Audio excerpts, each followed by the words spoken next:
Hey guys, welcome to MacRide Vlogs. So we are reviewing our BMW G310R today. इसका ownership review डालने वाला हूँ. Pros and cons क्या है, क्या चीज़ें इसकी आपको ध्यान में रखनी चाहिए अगर आप सेकंड हैंड लेने जा रहे हो. जैसा कि आप जानते हो, this has been discontinued by BMW in India.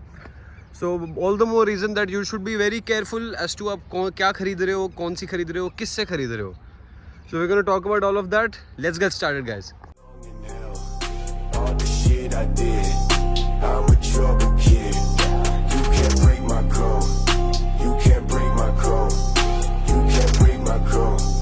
You can't break my code. Yeah, you can't break my code. So today we are going to talk about the BMW G310R. So इसके 5 points, मैं ज़्यादा लंबी video नहीं रखूँगा because I know सबके पास time नहीं है इतना. सो 5 पॉइंट्स जो अच्छे इसको मेरे को इसके अच्छे लगते हैं. आपको फ्रंट और रियर में फ्रंट में आपको मिल जाता है upside down focus and rear में आपको मोनोशॉक मिल जाता है which is pretty comfortable, provides you a very comfortable ride. Secondly इसकी सीट जो स्टॉक सीट है बहुत ही कंफर्टेबल है. सो अगेन आपको लॉन्ग राइड्स पे ज़्यादा दुखेगा नहीं. as in you won't feel the discomfort so much. That is so these are 2 points. Secondly, for the 310cc single cylinder which is a reverse incline engine, iski power is decent enough. You can cruise at 100 very easily all day long if you want. Secondly, the weight is pretty nimble, so घुमाने में park करने में दिक्कत नहीं होगी ज़्यादा. Thirdly, इसका जो आपको फ्यूल माइलेज मिलता है that is 25 to 30 in the city which is decent enough. ना अगर कॉन्स की मैं बात करूँ तो इसका जो पावर डिलीवरी है इनिशियल में could be better. I tell you this is a very rev friendly engine. ये आराम से 10, 10.5, 11 हज़ार तक आपका पुल करेगा, आपको अच्छी परफॉर्मेंस देगा. बट इनिशियली लोअर गियर्स पे लोड नहीं लेता है. सो स्टार्ट्स टू रंबल, कड़ आपको थोड़ा ऐसा सुनने में मिलेगा. I don't know about the new improved variants जो अभी रिसेंट आए थे, but mine is a 2018 variant. So उसमें ये थोड़ी सी दिक्कत थी.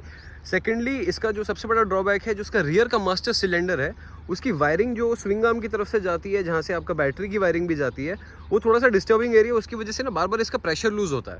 So it's not just about my bike. मैंने काफ़ी लोगों से सुना है कि रियर मास्टर सिलेंडर इसका थोड़ा प्रॉब्लम है. एंड जब ये भी ख़राब होता है तो लोग जाके TVS का लगवा लेते हैं. माना कि मेक सेम है, but still I would suggest go do the OEM parts. Don't go for something after market या फिर थोड़ा सा जो रिजेंबलिंग होता है. लोग, मैंने देखा लोग डोमिनर 400 का भी डाल देते हैं. सो ऐसा मत करो गाइस. ब्रेकिंग इंटेग्रिटी पे फ़र्क पड़ता है. That is a drawback. Secondly I feel rear tyre section could be a little wider. इसमें 150 सेक्शन मिलता है, 150, 80, 17. Talking about the tyres, you get 17-inch wheels front and rear both. Those are tubeless alloys.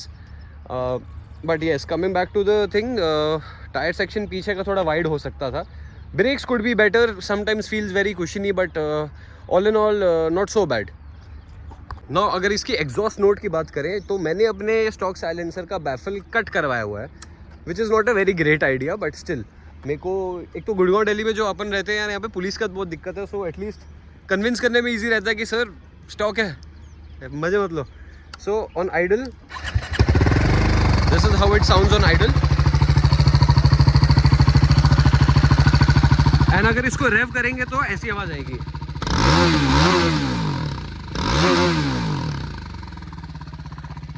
So that is how it sounds.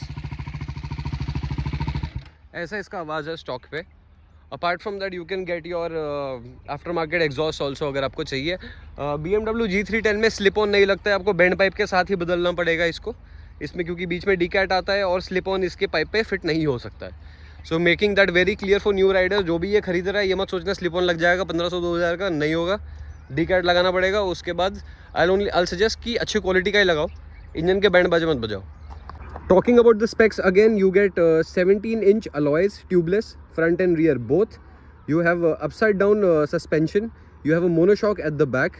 Apart from that, you have a reverse incline 310cc engine offered by BMW and TVS, shared by the same company. Apart from that, the braking setup on this are Bayer's.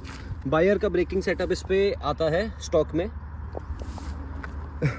Tyres इसमें आपको जो मिलेंगे stock Michelin के मिलेंगे, which are decent enough, but I still suggest go for Apollo H1 और रेडस्टाइन if possible. So as for the rear section 150 section आता है, थोड़ा और बेटर हो सकता था. और जहाँ तक इसकी मेरे को परफॉर्मेंस लगती है, परफॉर्मेंस ठीक है. स्ट्रीट एंड सिटी यूसेज के लिए ठीक है, it gives you good amount of mileage.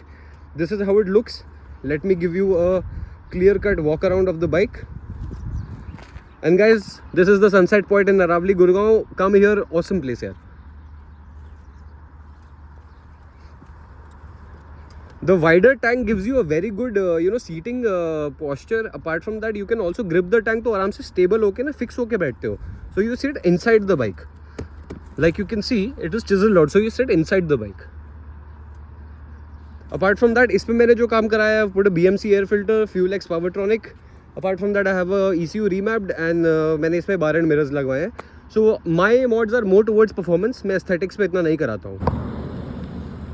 Seating posture की अगर हम बात करें तो सीटिंग पोस्चर आपका काफ़ी कंफर्टेबल है, at the same time sporty है, लेकिन it's not too far wide, it is not too front also. So it is neutral.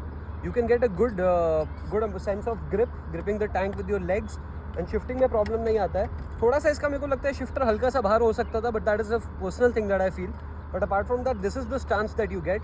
Enough ground clearance so you don't hit the potholes and speed breakers easily. And handlebars are also, I won't say too aggressive.